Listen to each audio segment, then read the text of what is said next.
I didn't know when we finished construction in a warehouse in Ennis where would be the first venue.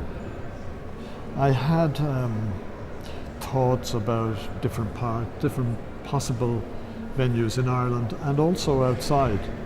This is the first time it's had a public audience, and one of the things that I'm trying to ascertain is to what extent people do or don't, or maybe understand the work, or how they respond to the work.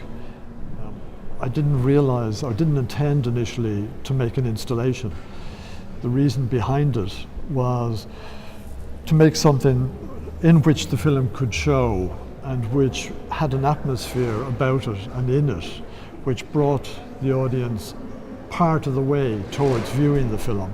I realized that what I wanted was to make a sculpture, and so that people entering the area, the venue, if they hadn't read anything about it, what they would see is a space with a big construction, which they would take to be a sculpture. It would only be by walking round it they could maybe realize it had an entry and two entry points, and that you could go in, and then gradually you'd realize you're going into a prison environment, and then could see a film which leads to a situation that happens in a prison.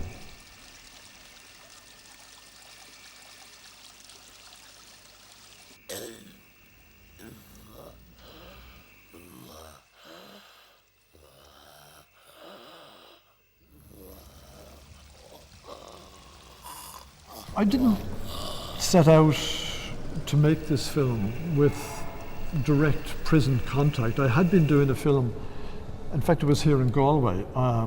It's a feature-length story documentary on about a traveller couple.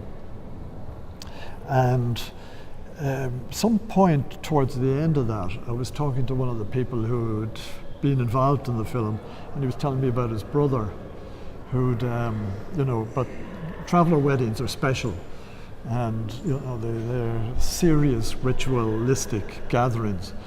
And one of the people there, I think it was his brother, had got parole from prison, and he'd overstayed his parole, and basically he had to get back quickly. He had no money, so essentially what he'd done was he had stolen a car to get back to prison, trying to meet the deadline for the parole. So the idea of the journey back to prison was, that was the seed of it. And then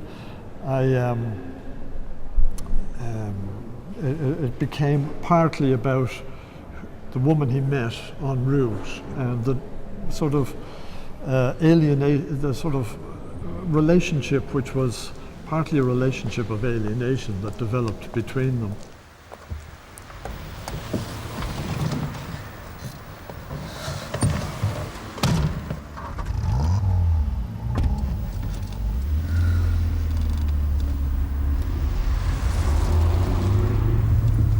What's your hurry?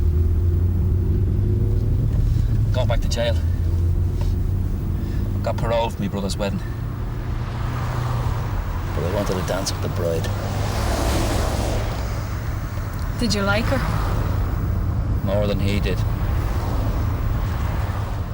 But I also realized that, for long-term, even less than long-term prisoners, connection with their families became extraordinarily difficult, and their children, and the lack of, going to see, going, visiting, meeting people, but not being able to touch, not being able to, have any physical contact, not only with their children, but with their, their partners, their wives. And I'm really glad that now here conjugal rights are being discussed. Essentially, I think we need to rethink the whole prison system, or else we'll end up with something that's just a functional industry to serve private ends.